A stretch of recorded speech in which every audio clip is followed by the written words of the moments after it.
Les livres nous façonnent, influencent nos vies personnelles comme professionnelles. Dans ces livres qui comptent, Anne Bassi rencontre Alexia Laroche-Joubert, qui est présidente de Banijay France, au sein de son bureau, qui nous raconte l'influence décisive de la lecture dans son parcours. Anne Bassi, je vous passe la parole.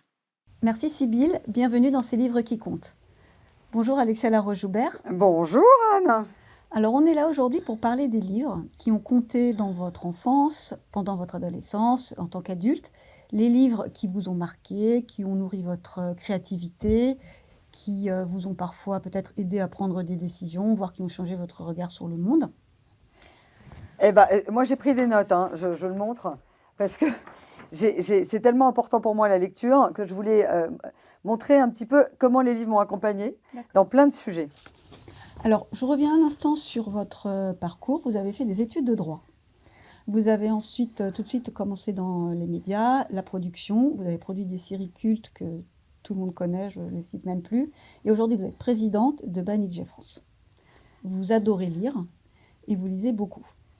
Je lis le maximum que le temps que j'ai, c'est-à-dire peu, en moyenne c'est 10 à 20 minutes par jour. Au-delà de toute la presse, etc. et tout, hein. Je parle vraiment des livres. Et c'est le moyen que j'ai trouvé pour m'endormir sereinement et m'évader un peu. D'accord. Vous avez deux particularités. La première, c'est que vous adorez partager les livres que vous avez aimés.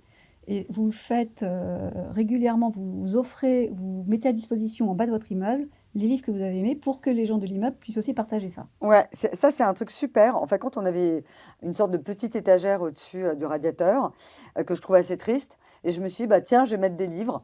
Et je me suis aperçue que les gens les prenaient. Et donc, mais les gens aussi remettaient des livres que moi je prenais. Et donc, par exemple, j'en ai lu un sur la permaculture, hein, c'est quand même très spécial. Et donc, c'est une manière, c'est une sorte de connivence et de partage. Et je faisais autre chose qui était vachement sympa, que je conseille à tous les parents. Je rentrais dans une librairie avec ma fille aînée quand elle était un peu plus jeune, pour lui donner le goût de la lecture. Je lui demandais de choisir 3 livres. Et moi, je choisissais 3 livres pour adultes, et donc elle pour enfants, mais 3 livres qu'elle pouvait lire. Et le principe, c'est qu'on devait s'échanger un livre. Donc elle me montrait ses 3 livres et j'en piquais un, et puis elle regardait mes 3 livres et j'en piquais un. Et ça a été hyper sympa parce que déjà on pouvait discuter après des livres. Et puis ça nous ouvrait un champ de lecture beaucoup plus important, d'autant plus que la littérature jeunesse maintenant est très riche. Vous avez une deuxième petite particularité dont vous ne vous cachez pas, c'est que vous êtes dyslexique. Et je me suis aperçue à cette occasion que la dyslexie, elle était commune à beaucoup de créatifs. Edgar Poe était dyslexique, Rodin était dyslexique et Hans Andersen était dyslexique. Et on disait de Hans Andersen que ses manuscrits étaient truffés de mots avec des lettres inversées. Alors j'ai une première question. Est-ce que la dyslexie, c'est un frein? Et où est-ce qu'on découvre quelque chose d'autre grâce à la dyslexie dans la lecture, en fait? Non, c'est un énorme frein, c'est un handicap qui est horrible à vivre, d'autant plus dans un schéma scolaire comme celui de la France, qui est fait par des instituts pour des enfants d'institut. En revanche, ce qu'on découvre, c'est pas qu'on le découvre, c'est qu'il y a un instinct de survie qui fait que si vous voulez à un moment exister, il faut que vous trouviez un autre talent ou une autre capacité. Et donc, je pense que ces gens-là développent l'art, la parole, enfin voilà, une sorte de créativité. Probablement qu'on ne pense pas comme tout le monde. Mais moi, je l'ai vécu comme un énorme handicap. J'arrive pas encore à écrire un mot à la main devant quelqu'un, je me cache. C'est quand même, c'est dur. Même moi, j'arrive pas à me relire. Enfin bon, c'est quand même très compliqué. Mais ça ne vous empêche pas aujourd'hui de lire.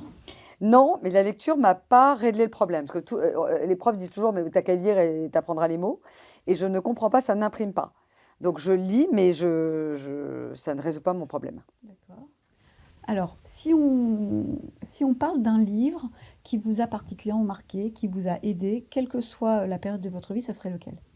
Alors, j'ai un livre qui est pour moi fondateur, que j'ai lu et relu et qui m'émeut à chaque fois, c'est Des souris et des hommes de John Steinbeck. C'est très bizarre parce que ça se passe dans un ranch, entre deux ouvriers de ce ranch. Je pense que j'ai été extrêmement touchée par cette amitié qui lie donc Lenny et Georges. Lenny étant une sorte de molosse un peu retardé, et Georges qui est un petit mec très nerveux et très intelligent. Et leur amitié, dans un drame, me bouleverse. Et il y a une fin tragique alors, je sais pas si les gens, c'est compliqué de spoiler la fin, mais je spoil pas la fin. Si. Si, je peux la spoiler. À la fin, pour éviter l'emprisonnement, Georges va tuer Lenny. Et en fin de compte, pour que Lenny s'endorme, il lui disait toujours je vais te raconter la maison qu'on aura, etc., etc. Et donc, il lui raconte, Lenny regarde devant et boum, il le tue. Et je trouve que c'est un moment où il l'emmène comme ça dans une rêverie pour une mort subite qui est très fort. Donc, il y a ça. Il y a beaucoup de bouquins de John Irving qui m'ont énormément touchée parce qu'il parle beaucoup de l'abandon, de la maternité. Et donc ça, c'est des films qui, moi, m'émeut énormément. Je regarde un peu, mais il y a un bouquin justement de lui qui s'appelle Veuve pour un an, d'une mère qui, par accident, tue ses 2 enfants et elle refait sa vie de famille, elle refait un enfant, mais elle va l'abandonner. Et c'est cette femme qui est brisée qui, en fin de compte, se sent incapable d'élever un enfant. Je trouve que c'est des sujets voilà, qui sont intéressants. Voilà. Mais après, il y a tellement de livres dont je n'ai pas la mémoire, c'est pour ça dire que je prends des notes. Et ça m'habite beaucoup. Et en plus, j'ai une spécificité. Je vais parler toute seule, hein, comme ça. C'est que je lis plein de livres en même temps. Donc j'ai une Kindle ou des livres physiques. Enfin, quand les livres correspondent à mon état d'humeur. Donc je peux lire, je suis une fan de tout ce qui est IA, transhumanisme, etc. Mais en même temps, je lis le dernier livre de Justine Lévy sur sa mère. Et puis, je lis, là j'étais en train de lire aussi Solzhenitsyn. Donc je me remets quand même dans ce mastodonte. Donc c'est toujours une multitude de lectures. Et vraiment, je les ouvre et je les referme et je peux les reprendre 6 mois après. Enfin voilà. Et est-ce qu'il y a un livre que vous relisez régulièrement? Non. Non, parce que enfin, mis à part Des souris et des hommes, je suis quand même dans la curiosité permanente de ce qui va sortir, d'autres émotions. Donc non. Non, mais en revanche, je peux lire des livres qui m'aident. Et ça, c'est un peu particulier. J'en avais parlé avec Léa Salamé sur Inter. Ça avait un peu surpris tout le monde. Mais je me prépare au décès de mon père, qui est quelque chose qui est complexe pour moi, parce que j'ai une relation très forte avec lui. Et donc, je lis des livres sur ce sujet-là, comme si, voilà, c'était pour me préparer. Il y a un livre magnifique de Noël Châtelet qui s'appelle Laisse courir ta main, je crois que j'ai jamais autant pleuré dans un avion en lisant ce livre. J'ai lu Inconsolable d'Adèle Van Riet, qui est d'ailleurs la patronne, enfin la directrice des programmes d'Inter. Et donc, Justine Lévy, c'est quand même là-dessus aussi, sur la perte de sa mère. Et donc, ça m'accompagne et ça me permet d'anticiper la douleur. Ce qui ne veut pas dire que je ne la ressentirai pas, mais j'ai l'impression de la maîtriser en la connaissant mieux. Et alors, du coup, quel était votre univers de lecture quand vous étiez enfant avec votre père, votre mère, justement? Alors, maman, il faut savoir qu'elle lit à peu près 3-4 livres par semaine. En fait, quand elle photographie les pages. Donc, c'est très déroutant, c'est-à-dire qu'elle ne lit pas. Elle fait comme ça, donc elle en lit de facto énormément. J'ai toujours eu une énorme bibliothèque à la maison et donc je pouvais piocher, enfin, j'ai jamais été censurée. Donc, je pense que je me rappelle mes premiers émois, on va dire, d'érotisme, c'était avec La bicyclette bleue que j'ai dû lire à 12 ans. Donc, c'était extrêmement libre et il y avait un amour des livres. Voilà. Donc, et maman avait besoin de s'échapper énormément. Ma mère est grand reporter de guerre, donc je pense qu'elle avait besoin, quand elle revenait des zones de combat, de partir dans un univers romanesque. Et voilà. Et donc, elle m'a beaucoup parlé de ses livres, elle a beaucoup échangé avec moi sur les livres, donc c'était très agréable. Et est-ce que la lecture ou certains livres ou la littérature, c'est une double question, vous a aidé ou vous aide pour construire des univers, enfin des narrations pour les séries, ou est-ce que ça vous aide même pour envisager un univers, quand on parle de koh ou de Fort Boyard, où c'est des univers très spécifiques. Alors, est-ce que cette littérature, elle vous aide soit pour construire des narrations, soit pour créer des univers? Oh, les deux. En fin de compte, il y a quand même une réalité dans le marché de la série en France, ou des films d'ailleurs, hein. c'est qu'on est beaucoup sur l'adaptation. Par exemple, là, on vient d'adapter Il était deux fois de Franck Thiès avec Odile Villemain, qui a été un succès sur France Télévisions. Moi, j'adapte là, donc je vais rentrer en tournage sur l'avant-dernier Joël Dicker, Animal sauvage. Donc il y a des adaptations de livres, et puis après, il y a des univers. Par exemple, là, je développe une série pour Disney. Je travaille sur l'univers à la fois un peu fantastique, d'aventure, des grandes épopées des navigateurs du XVIIe et XVIIIe siècle. Voilà, donc par exemple, Les naufragés du Batavia, qui est un bouquin que j'adore, peut m'aider à créer cet univers-là. Donc on emprunte un peu partout. Ce qui est sûr, c'est que c'est un gain de temps aussi, il faut être très clair. Quand vous adaptez un bouquin, et dans la mesure où l'auteur vous laisse un peu libre de l'adaptation, vous avez quand même une arche narrative qui est déjà construite, donc c'est beaucoup plus facile. Donc c'est vrai qu'on achète pas mal de romans pour les adapter. Alors, vous m'avez dit aussi que vous adoriez les citations. Ah, j'adore les citations. Mais tout le temps, hein, de tout le monde. Et alors, c'est pas que des citations d'écrivains. Ça peut être des citations, voilà, si vous me dites quelque chose qui d'un seul coup me touche, je le note et je le partage avec mes filles. Donc, c'est une note partagée. Et quelquefois, quand je vais pas bien ou quand je scrolle comme ça. Et enfin, c'est comme une prophétie, quoi. Je tombe sur une citation. Alors, vous m'avez demandé d'en choisir deux, hein, donc je les ai quand même écrites parce que je ne suis pas capable de les retenir par cœur. Donc, il y en a une qui m'aide énormément et qui a structuré ma carrière, qui est « N'accepte jamais d'être jugé par un tribunal dont tu ne respectes pas les membres ». Ça, c'est Kafka. Je trouve que quand la critique vient de quelqu'un qui, au final, quand vous prenez un peu de recul, vous ne le respectez pas, bah, la critique, c'est un peu comme sur un canard, ça glisse. Voilà.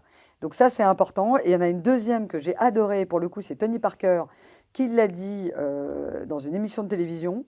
Il a dit, si petit, on ne se moque pas de tes rêves, c'est que tu rêves pas assez grand. Et ça, il le racontait parce qu'il disait à tous ses copains, quand il était teenager, je vais aller à la NBA, et tout le monde lui disait, vas-y, d'où un Français va aux États-Unis jouer à la NBA. Ben voilà, il a joué à la NBA. Il y en a une autre que vous aimez en particulier? Il y a tout ce qui est pris n'est pas à prendre, mais ça, c'est un mantra. Tout ce qui est pris n'est plus à prendre. Ça, c'est un mantra. Il y en a plein, mais vraiment, ça dépend. Il y en a où il y a des périodes où j'ai eu besoin de courage. Il y a des périodes aussi où, par exemple, je lis pas mal sur l'âge. Moi, je viens d'avoir 56 ans. Je vis extrêmement bien mon âge, mais je trouve qu'il faut aussi l'appréhender. Donc, par exemple, La touche étoile de Benoît de Groult. Alors, elle parle de l'invisibilité de la femme qui atteint un certain âge. C'est aussi une manière de se dire, bon, bah, moi, je ne serai pas invisibilisée. Voilà, donc j'avais une phrase comme ça d'Anna Magnani qui disait ne m'enlevez pas mes rides, j'ai mis tant de temps à les gagner. Qui est une très jolie phrase, enfin une très jolie phrase et philosophie même. Donc c'est essentiel pour moi. C'est essentiel pour moi. Et je le dis, alors, il y a aussi beaucoup de livres que je lis pour ma carrière. Et c'est très mignon, quand j'ai pris mon poste de présidente, mon père m'a offert un livre qui est, alors attendez, je vais vous retrouver, c'est « Réussir sa prise de fonction ». Donc il m'a offert ce livre-là, donc c'est « Réussir sa prise de fonction en 100 jours ». Et il y a 2-3 conseils quand même qui sont utiles. Il y a aussi des livres de management que j'ai lus sur comment manager des personnalités différentes. Et puis après, j'ai lu des livres aussi sur les différentes cultures. Il y a un très bon livre comme ça qui est paru sur comprendre le commerce avec d'autres cultures. Parce que quelquefois, les affaires ne se font pas parce qu'il y a un problème de communication. Donc ça m'a beaucoup aidé. Après, j'ai des livres qui sont un peu particuliers. Alors, probablement, c'est pas pour rien que j'ai fait koh c'est que j'adore tous les livres sur la survie. Quoi faire en cas de cataclysme, pardon, en cas de je sais pas quoi. Voilà, comment assainir l'eau. Voilà, donc ça. J'ai beaucoup de curiosité. Là, en ce moment, j'ai fait une commande. Là, ma dernière commande sur une plateforme d'achat, c'était un livre sur le tricot. J'ai décidé de me remettre au tricot parce qu'avec ma grand-mère, je tricotais. Alors, je fais que des lignes droites, hein, donc que des écharpes, pour la faire courte. Donc voilà, j'ai acheté des livres sur le tricot. Donc vraiment, je suis hyper curieuse de plein de choses. Je pense que c'est avant tout ça. Et je trouve que la vieillesse, c'est avant tout la perte de la curiosité. Donc en fin de compte, si vous restez curieux, vous êtes toujours un peu jeune. Et vous avez une petite librairie de cœur ou vous n'êtes pas particulièrement fidèle à une librairie? Vous achetez tant sur les plateformes que dans une librairie de quartier ou même des livres d'occasion? Ouais, je pense pas. J'ai une très jolie librairie. Moi, j'habite à côté de la Place Colette, donc de la Comédie Française. Une très jolie librairie en face. Et surtout, enfin, quand c'est pas tant la librairie, c'est plutôt les critiques. Les vrais libraires, ils accrochent toujours cette petite fiche Bristol sur les livres. Et quand vous trouvez un libraire qui correspond à vos goûts, c'est aussi une manière qui vous accompagne dans cette découverte-là. Non, la question, c'est que j'ai pas le temps. J'aimerais avoir plus de temps, quoi.